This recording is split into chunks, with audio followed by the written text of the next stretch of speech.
could just say, you know, slough it off and say, oh, I have a wonderful temperament. I'm really a wonderful person. Look, let me tell you, I have a tough temperament, but we need a tough temperament. We need a tough temperament. Now, my temperament is totally controlled, so beautiful. I built an unbelievable company. I did so many great things. I mean, I just came in and I read about a school where the Clintons are involved with it. All right, well, thank you for joining us on our AWE side. We are currently listening to Donald Trump's speech in Redding, California. We're going to keep it right here, so stay tuned. Why aren't they being sued? It's a big story, but, you know, these people don't want to talk about it. Temperament is a very important word. We need toughness in tone. We need toughness in temperament. And frankly, I honestly believe, and I really mean this, I think that Hillary Clinton is unfit to lead our country, certainly at this time. I think she's unfit. She doesn't have what it takes. You're going to go through 4 more years. I call her Obama light. I think it's going to be at least as bad and maybe worse. And think of what I said. They're scamming us with cyber. We're living in a cyber world. And here she is all screwed up with her emails. She doesn't know what the hell is going on. It's a mess. You talk about composure. You talk about temperament. You talk about all these things. Who would be so stupid to do what she did with her emails? I mean, who would be so stupid? So we are going to turn this country around. We are going to do things that are going to make you so proud of your president, but much more importantly, so proud of your country again. Because, you know, when people say, I deal with all these countries. I have great deals in all these countries. I have so many deals. And they laugh. They laugh at us. They say, what's going on? They don't even believe it. Even the people from China this morning, you'll see, because I think it's going to be on CNN, probably on CBS. You'll see. They're saying, no, Mr. Trump is right. He's right. They cannot believe what they get away with. I have the largest bank in the world from China, the largest bank in the world, massive bank. It's a tenant in one of my buildings. I know the people. I mean, they're sort of friends of mine. They tell me, we don't believe we get away with it. You know, they know me. I don't know if they know I'm going to be revealing this, maybe. But they say, we can't believe we get away with it. So we're going to turn it around. Now, a couple of things. We need strong borders. We got to have borders. Either that or we don't have a country. 16,500 Border Patrol agents 2 weeks ago endorsed me. First time they've ever endorsed a presidential candidate.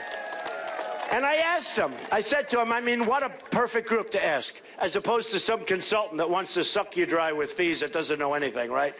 They know less than that beautiful young woman standing there. They know less, okay? All they know is how to get fees. So I asked them when I was with them, I said, let me ask you, how important is the wall? Just tell me, how important is the wall?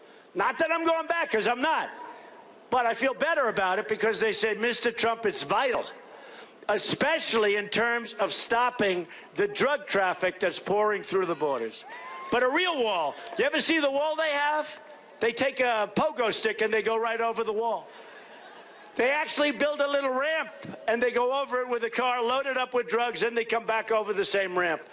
Not going to be any ramps with my wall, folks. It's going to be a serious wall. It's going to be a real deal wall. It's going to be way up there. It's going to be a big, beautiful wall.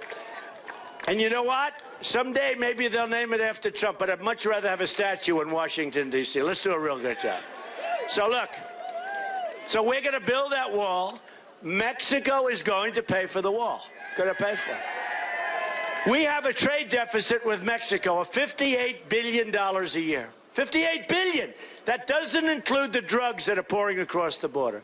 And yet we have companies moving into Mexico. They just took the World Golf Championship out of Miami, and they brought it into Mexico. And the people of Miami are furious. They brought it into Mexico. They signed like a 6-year deal with Mexico. They take everything. They take everything because we allow it to happen.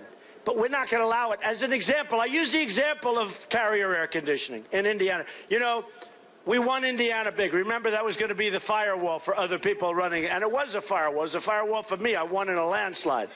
Thank you, Bobby Knight, right? The great Bobby Knight. We love Bobby Knight. And others, by the way. I mean, we had incredible support. Lou Holtz came out, and so many different people came out, and they supported me. And I knew I was going to win Indiana. They kept saying, we're going to win Indiana. Let me tell you what I think. I think, and nobody else, if, let's say Ted Cruz won, he wouldn't be here right now. Let's say somebody else won, they wouldn't be here right now. They gave up, always give up in California as a Republican because they say you can't win. I think we can win. I think we can win. So we're going after California. We're going after the state of Washington. We're going after places that no other Republican goes after. Because, you know, we have a little bit of a tighter path. We have a few states that if we don't win them, it's over. Whereas the Democrats can lose numerous states and they can win. So we have a tighter path. But I'm not your typical person. And when we come out Costa Mesa, we had 31,000 people. They hardly showed that because that was the day the kid was jumping on the police car, breaking the hell out of it. And he probably wasn't arrested. You know, some people arrest. You know, Sheriff Joe Arpaio, you know that. Now, who's tougher at the border than Sheriff Joe? Between that and the Border Patrol, but Sheriff Joe totally endorsed me, right? Nobody tougher than Sheriff Joe. But he told me, and I saw this, they had a couple of people protesting. They put those people in jail so fast everyone else scattered in 2 seconds. I said, that's the way it has to be done. That's the way it has to be done. We need strength in our country. And I see it. But the thugs last night in San Jose, and then this Democrat mayor gets up. He said, well, I think it was Donald Trump. I don't even say, you know what I say now? When we have a protester inside, which isn't even very often, I say, be very gentle. Please don't hurt him.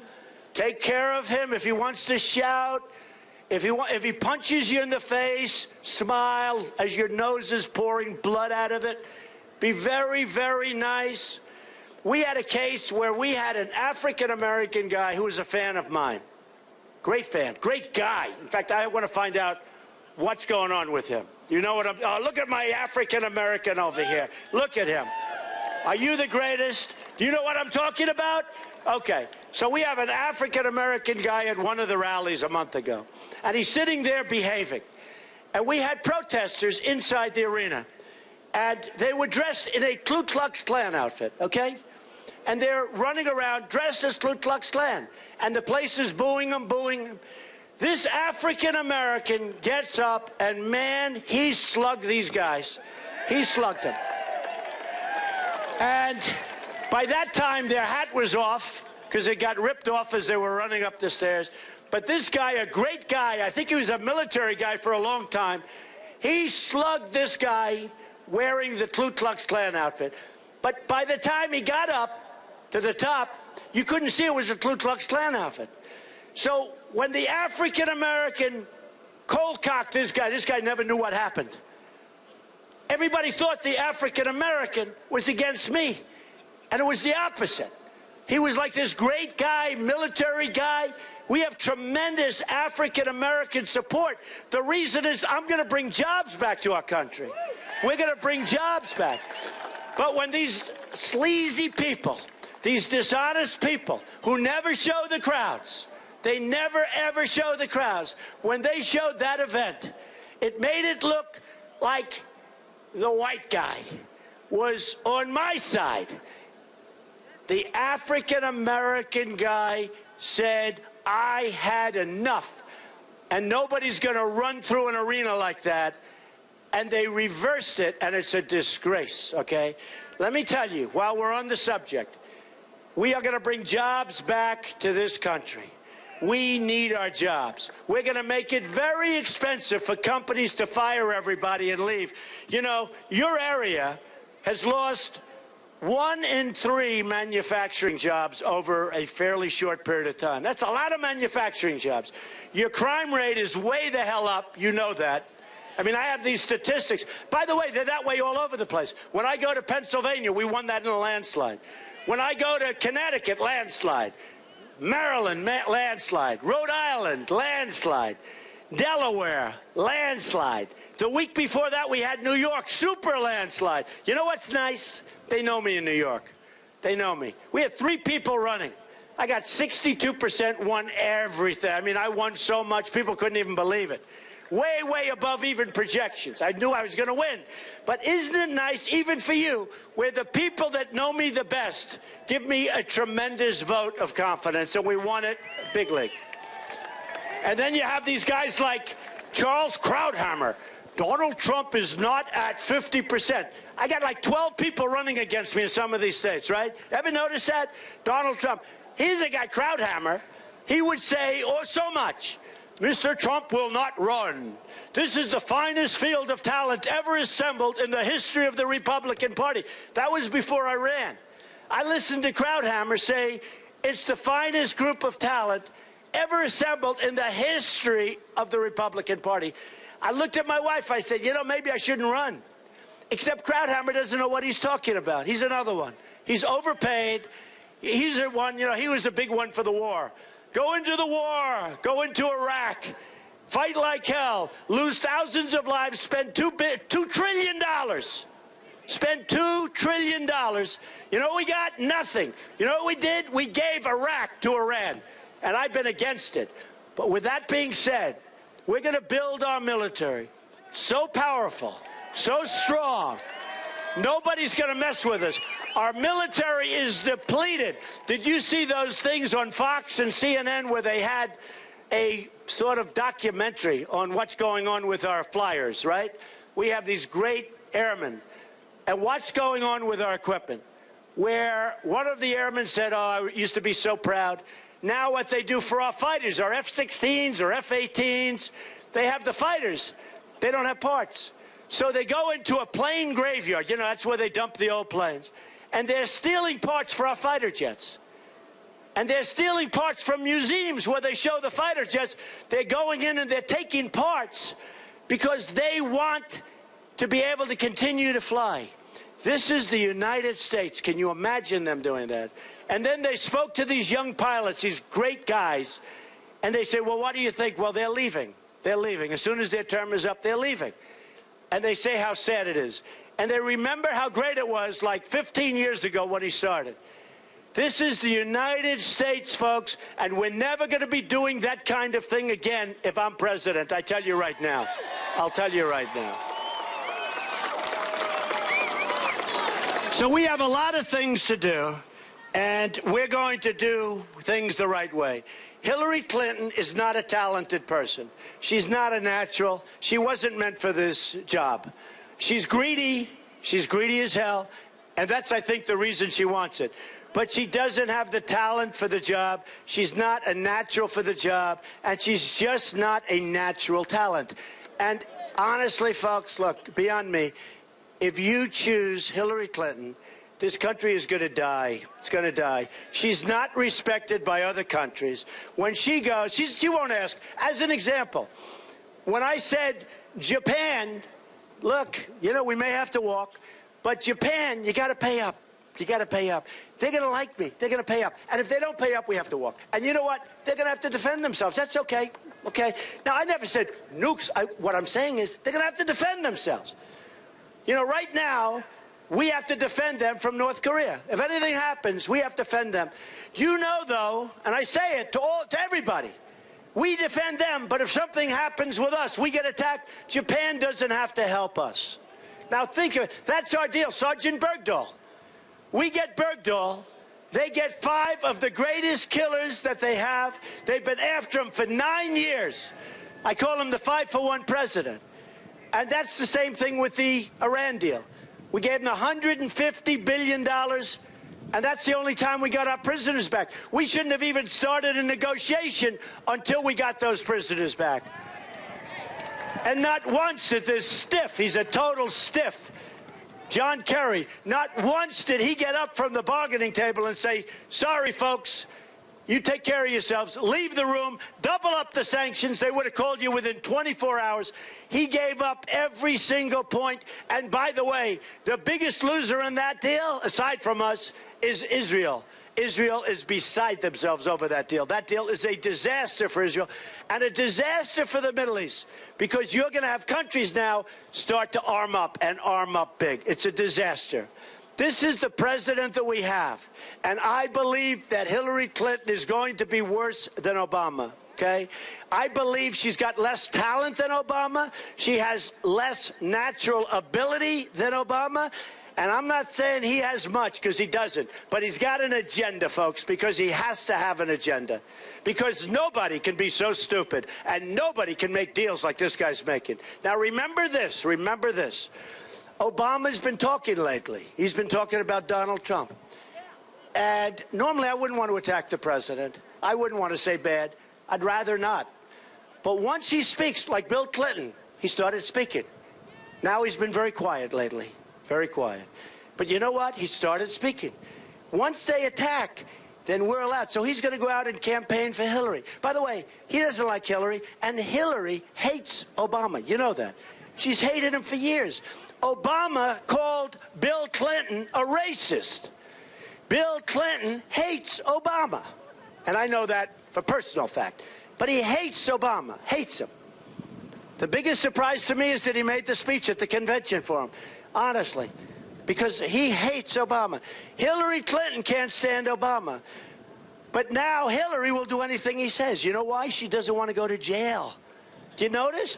The president, all of a sudden, they were going to disassociate themselves for the president. All of a sudden, anything he wants, she'll do.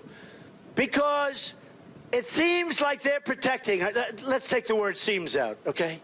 They are protecting her from going to jail.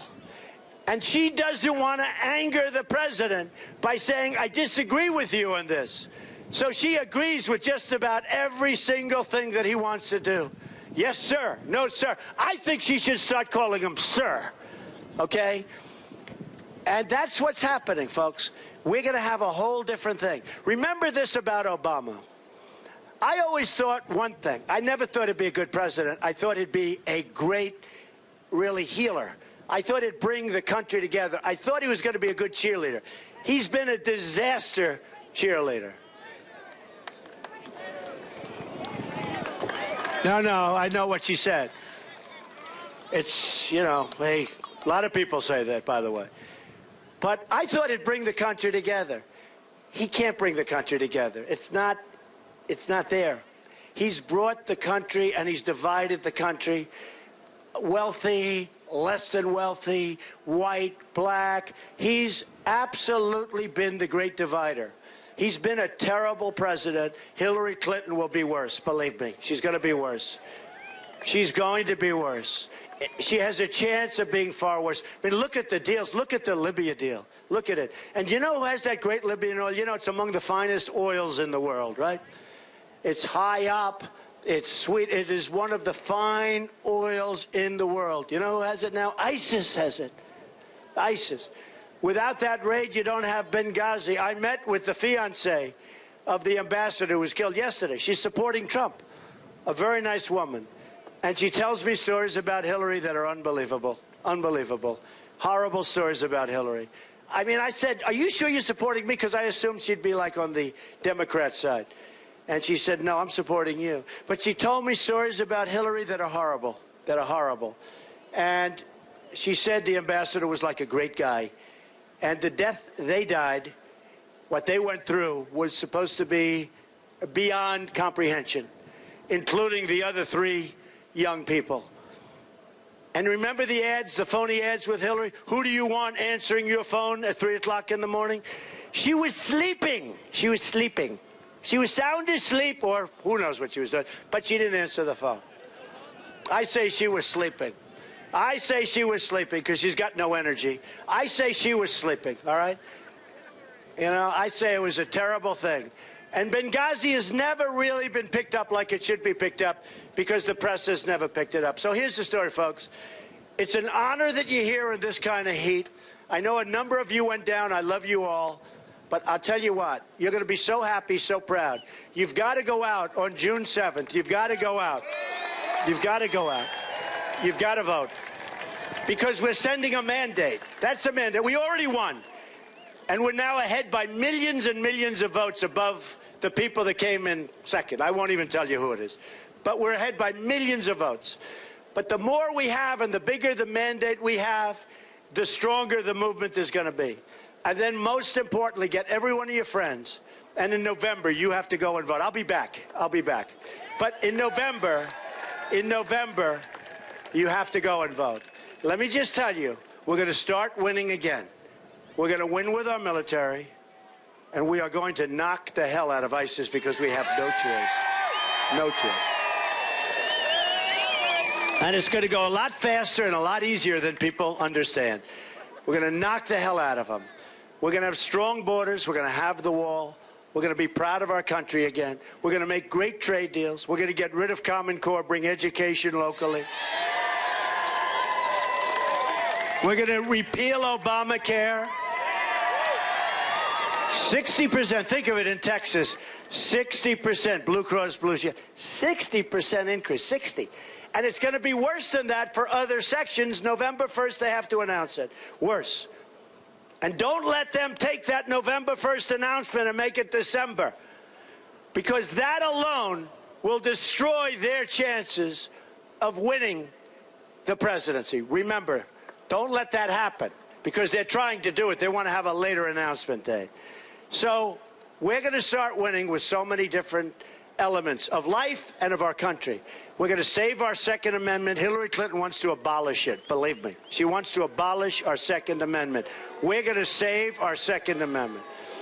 And we're going to win. We're going to win at every single level. I often joke, I have fun, but it's really not joking, it's fact. Where I say we're going to win, win, win. We're going to win so much. Friends of mine, I have 3 or 4 friends, great friends in the audience, and I say, they're going to come see me at the White House, Mr. President. Sir, we're winning too much. The people of California, sir, are tired of winning. They don't want to win so damn much, Mr. President. Please, please stop this winning. We're not used to it as a country. We're used to losing all the time. We can't handle it. And I'm going to say, I'm sorry. We're going to win, win, win. We're going to win with trade. We're going to win with military. We're going to win by getting rid of Obamacare and replacing it. We're going to win at the border. We're going to get the wall. We're going to let people come into our country, but they're coming in legally, and they're going to come in, a lot of them. But they're coming in legally. We're going to win so much, and we are going to make America great again. I say greater than ever before. Remember this, folks. America first. We don't put America first. We have these horrible, horrible trade negotiators. I actually think they're not as stupid as people think. I think that they actually want to help everybody else. They want to help everybody but our country. We are going to have a policy of America first. Make America great again. We will do it. Get out on the 7th and vote, and boy, you better vote in November. Thank you very much, everybody. Thank you.